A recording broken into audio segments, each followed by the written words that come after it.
Assalamualaikum warahmatullahi wabarakatuh. A'udzubillahi minasyaitonir rajim. Bismillahirrahmanirrahim. Alhamdulillahilladzi hadana ila siratal mustaqim. Nusalli wa nusallimu ala sayyidina wa maulana Muhammadin wa ala sayyidi alihi wa ashabihi wa man tabi'ahum ila yaumiddin. Amma ba'du. Pada Mas Andri calon mempelai pria dari Karangkedang yang saya hormati dan juga Mbak Sulis dari Ahlan sebagai calon mempelai putri. Semua yang saya hormati, perkenalkan pertama mari kita memanjatkan bersyukur kepada Allah Subhanahu wa taala atas segala nikmat taufik hidayahnya sehingga pada kesempatan pagi siang hari ini kita bisa tatap muka di aula atau di balai nikah kantor urusan agama kecamatan Kalikundang. Kemudian kehadiran Mas Andri dan Mbak Sulis dengan niat baik untuk mengikuti sunnah Rasul tercatat sebagai amal ibadah yang diterima oleh Allah Subhanahu wa taala. Amin. Banyak rahmat dan salam semoga senantiasa tercurah kepada baginda Nabi Muhammad sallallahu alaihi wasallam untuk mengawali bimbingan perkawinan yang dilakukan oleh kantor urusan agama untuk semua calon pengantin. Mari kita buka bersama-sama dengan bacaan basmalah. Mudah-mudahan berkah bacaan basmalah niat baik panjenengan senantiasa mendapatkan maghfirah, pertolongan dan hidayah atau petunjuk dari Allah Subhanahu wa taala. Bismillahirrahmanirrahim. Mas Andri dan Mbak Sulis yang saya hormati, untuk dasar perkawinan atau pernikahan sudah dijelaskan oleh Allah di dalam Al-Quran yang bunyinya A'udzubillahi minasyaitonir rajim. Bismillahirrahmanirrahim. Wa min ayatihi an khalaqalakum min anfusikum azwajan litaskunu ilaiha wa ja'ala bainakum mawaddatan wa rahmah inna fi dzalika laayatil liqaumin yatafakkarun. Ini ayat yang menjadi sebuah dasar terkait dengan adanya pernikahan, salah satu diantaranya itu. Lalu hadis Nabi, Rasul pernah menyampaikan dawuh, ya ma'sarus sabab man istata'a minkum alba'ah falyatazawwaz wa innahu a'udzu lil basar wa ahsanu lil faras. Wahai para pemuda, bagi yang sudah memiliki kemampuan baik secara materi atau moral, maka falyatazawwaz, bernikahlah atau berkeluarga. Karena apa? Fa'innahu ahsanu lil faras, karena dengan cara melakukan pernikahan yang sah secara hukum positif, sah secara agama dan sah secara pemerintah, ini akan menjaga dari perilaku atau perbuatan yang tidak diperbolehkan oleh agama. Ketika sudah menikah, setidaknya ya, cara memandang sesuatu, terutama orang yang beda jenisnya, akan berkurang. Ya Mas ya, kan nanti sudah bisa melakukannya. Ini adalah bagian daripada dasar niat baik panjenengan untuk mengikuti sunnah Rasul. Itu ahadan min ashabi tazawaza wasabata ala martabatihil ula. Kata beliau, saya tidak pernah melihat salah satu dari santri-santriku atau murid-muridku ketika mereka menikah lalu akan menempati posisi semula, tidak. Artinya ketika seseorang melakukan sunnah Rasul menikah, ini tentu akan mendapatkan posisi yang berbeda dengan posisi sebelum menikah. Paling tidak posisi status. Ini nikah yang pertama ya Mas, atau pernah? Kedua ya. Kalau yang pertama katakanlah awalnya seorang bujangan ketika menikah akan jadi statusnya berubah seorang suami. Agama kecamatan Kalikundang ikut serta mendoakan kalian berdua, mudah-mudahan pernikahan yang kedua ini kekuatan lahir batin, istiqomah dunia wa ukhra, Ya, jadikanlah pernikahan yang kemarin sebuah pelajaran saja. Ya Mas ya. Saya yakin kalian berdua tidak ingin kalau pernikahan ini berulang-ulang ya Pak ya. Tapi itulah dinamika kehidupan. Ya. Mudah-mudahan yang kedua ini terakhir ya Pak ya. Yang kedua terakhir.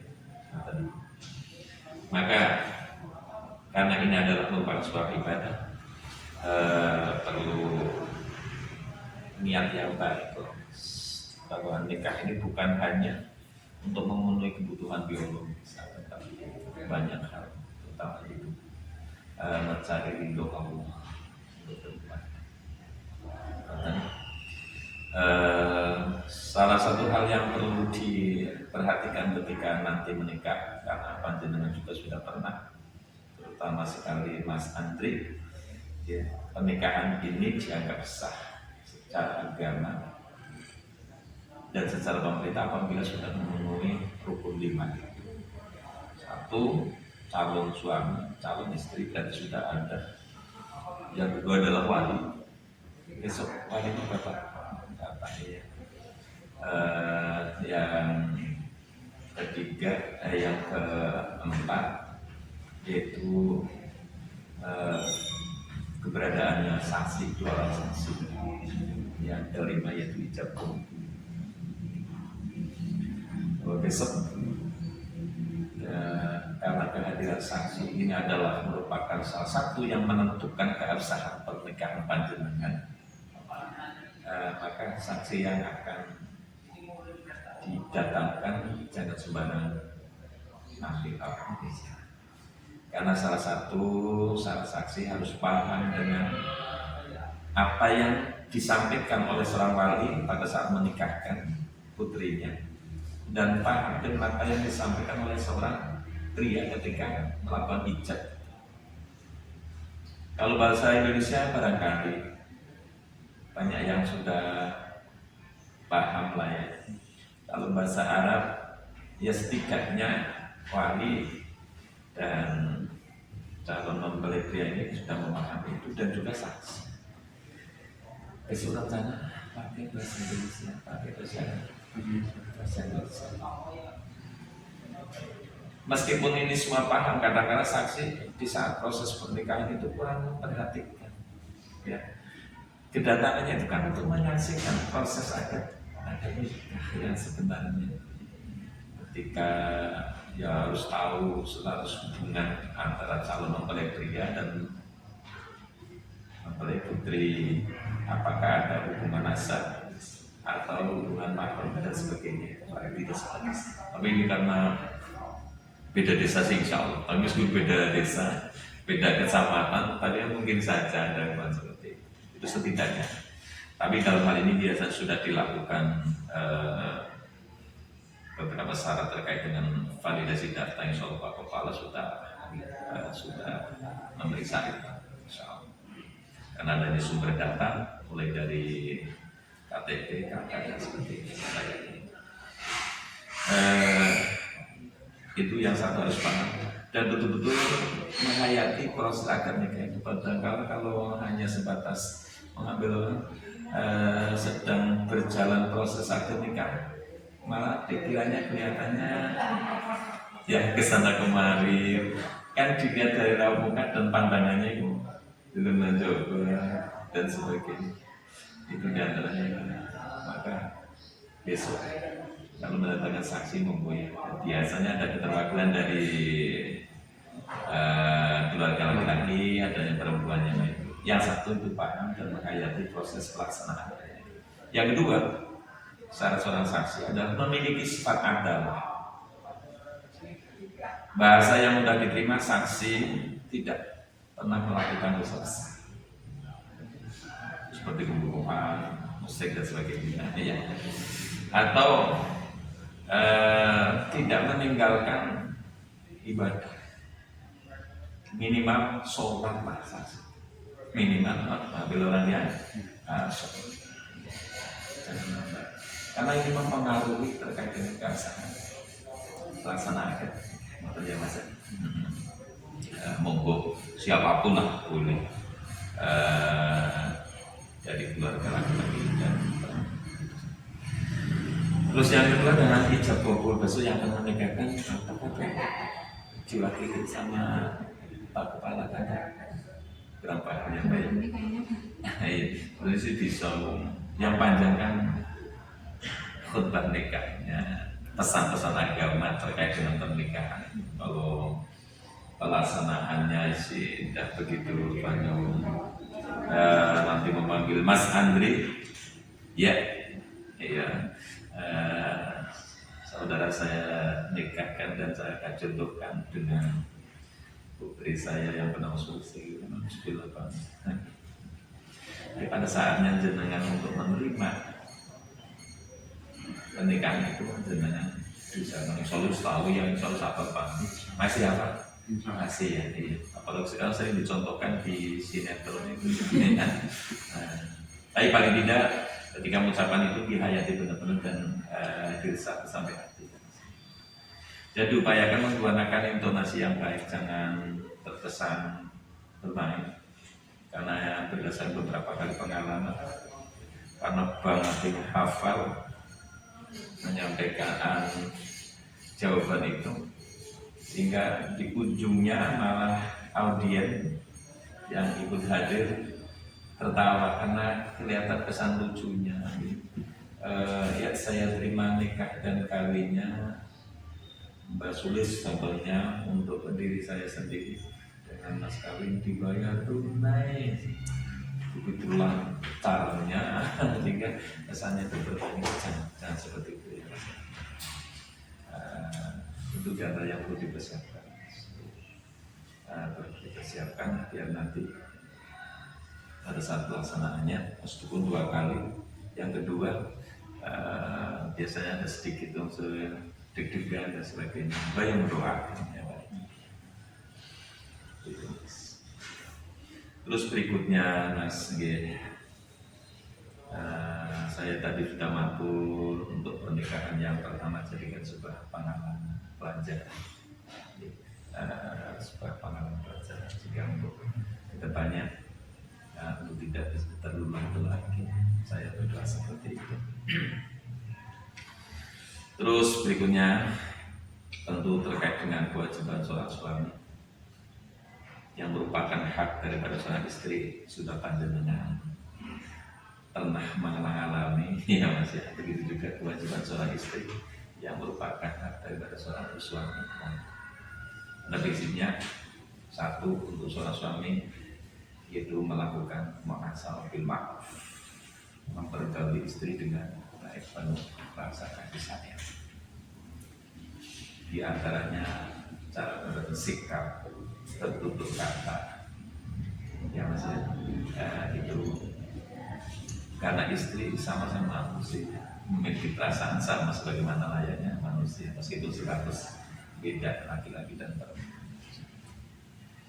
Sehingga dalam kondisi apapun ya lakukanlah dengan sebuah kasih sayang, cara memanggil, cara mengucapkannya, diusahakan sekiranya tidak diterima dengan rasa sakit hati. Ya mas ya.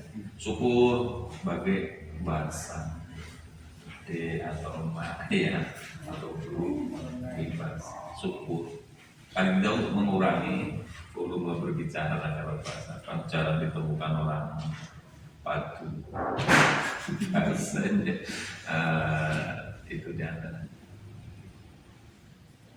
itu dalam segi ucapan, dalam sikap diusahakan yang menurut apalagi seorang wanita itu gampang bersih seperti itu. Katakanlah kalau menyuruh sesuatu ya dan dia itu ya karena air minum atau dia tulung berikan sesuatu langsung menggunakan bahasa pengertian bapak mendewa dari hari itu. Yang ngerti sih kepengen ya langsung dilatih ya mas ya, tapi dengan itulah misalnya nanti aku itu di antara Makassar benar seperti itu betul ke atas ojo plak ya Mas ya. Saya yakin sih dengan tidak melakukan itu, tidak pernah melakukan itu. Jangankan sampai tangan berbuat ya, ucapan saja sudah menggores perasaan. Ucapan dari seorang suami atau teman. Saya juga tidak pernah sudah keluarga sudah di seperti itu ya Mbak ya. Ini jangan sampai ya mau sih ngomong sing aktif sing bener. Aja ngomong sapa kaya ngomong tapi kan melarang orang ya Mbak ya. Di wong Jawa, wong desa kan seperti ngomong seporete yang ngomong tak coplak. Seporete yang sing bener ya Mas. Terus ya bahasa seporete ya sebanyak-banyak yang kedua yaitu tentang kewajiban memberikan nafkah, cenderung bernafkah, cenderung pada urusan materi lain. Karena ada yang menyampaikan nafkah batin, nafkah lain, materi. Jadi semampu apapun, katakan seorang suami katakanlah kaya sekalipun, mencukupi segala-galanya. Tapi dalam hal urusan nafkah adalah tugas atau kewajiban orang.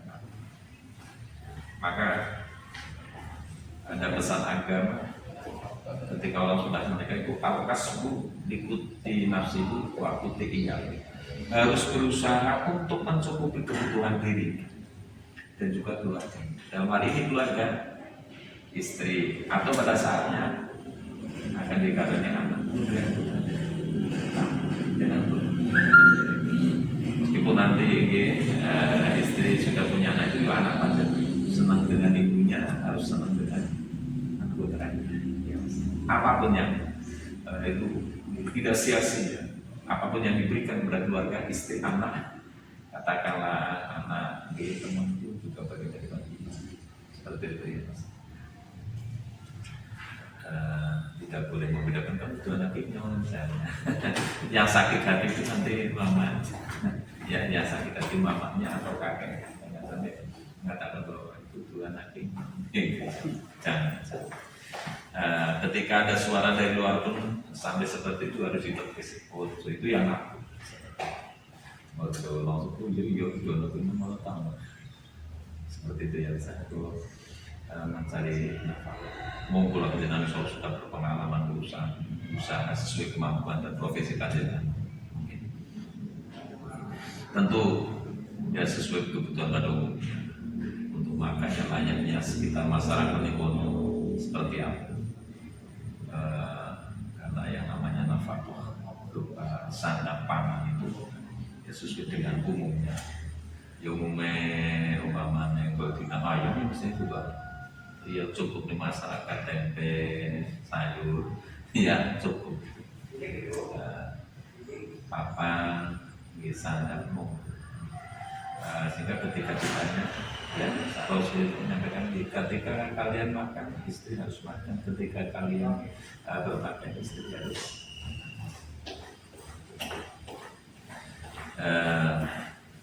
terus jangan sungkan-sungkan belajar dengan orang-orang yang sekiranya dipandang mampu sukses dalam mengelola atau membina keluarga. Makanya di dalam agama itu ada pesan al-istifadah min ilmi ulama, harus selalu belajar dengan orang yang memiliki kemampuan baik urusan agama maupun yang membina keluarga juga urusan agama. Ya,